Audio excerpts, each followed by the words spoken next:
Every age tells its story through power and through the rare minds that dare to understand it.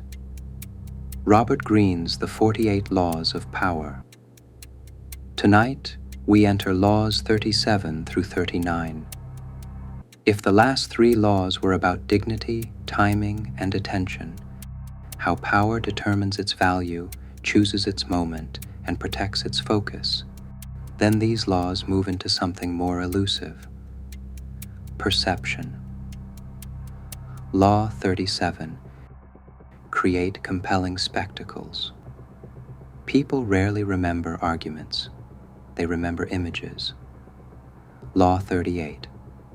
Think as you like, but behave like others. Some truths survive because they remain unseen. Law 39. Stir up waters to catch fish. The person who controls emotion often controls the outcome. 3 laws. 1 architecture.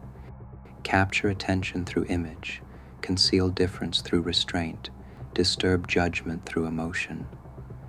Tonight we listen to 2 voices, not to decide who is right, but to see more clearly what truly is. Most people imagine power is built through force, armies, money, position, authority. Yet history repeatedly tells a different story. Again and again, those who mastered appearances defeated those who merely possessed strength, because reality is rarely the battlefield. Perception is. A shadow can frighten a man more than the object casting it. Exactly. Cleopatra understood this. She could have met Mark Antony as a queen. She could have negotiated, explained, argued. Instead, she arrived as a spectacle. Purple sails, silver oars, perfume drifting across the river, music, symbols.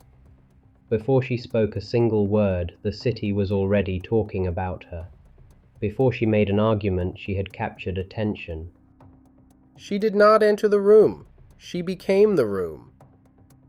Most people try to persuade. The truly powerful shape emotion before persuasion becomes necessary. Louis XIV understood this as well. He did not merely rule France. He became the Sun King. A man eventually dies. A symbol learns how to survive him. Because symbols travel farther than explanations. And survive longer. The mind forgets arguments. The imagination remembers images. Yet symbols have a cost. Do they? The mask eventually begins wearing the man. Sometimes, which is why wise people reveal themselves carefully. Pausanias never learned that lesson.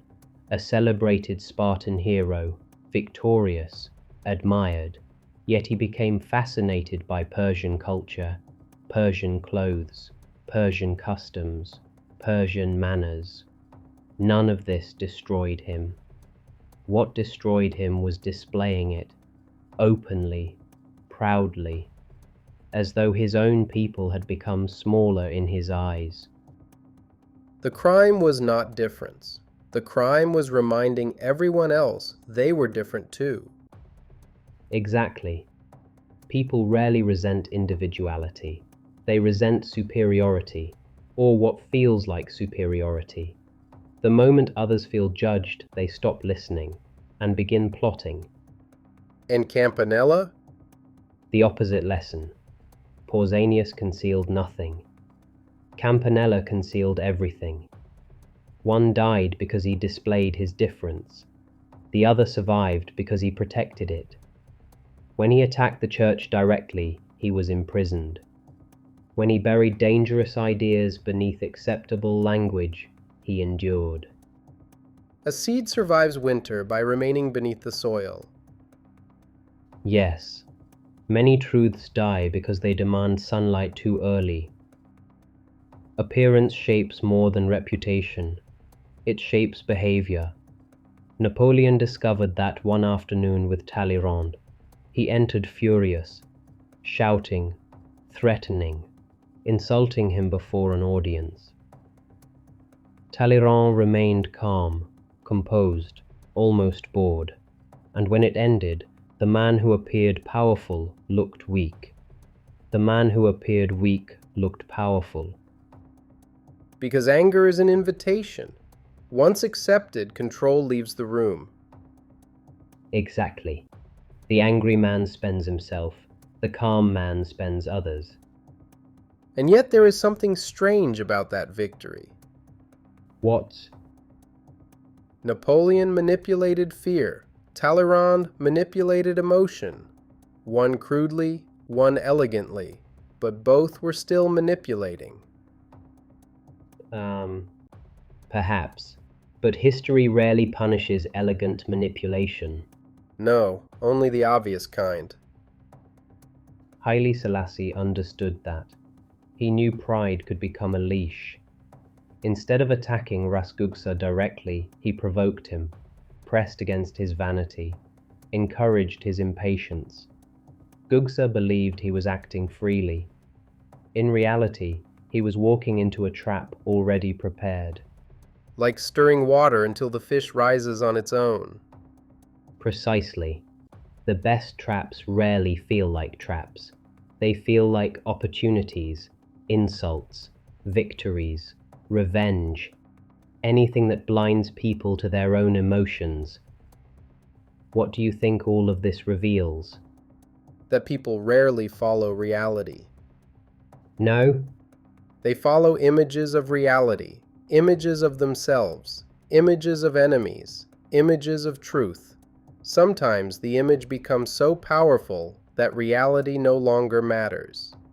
Then perhaps perception is not a tool of power. Perhaps it is the foundation of it. Perhaps. And where does power live? Perhaps power lives in the distance between what people see and what truly moves them. And what lives in that distance?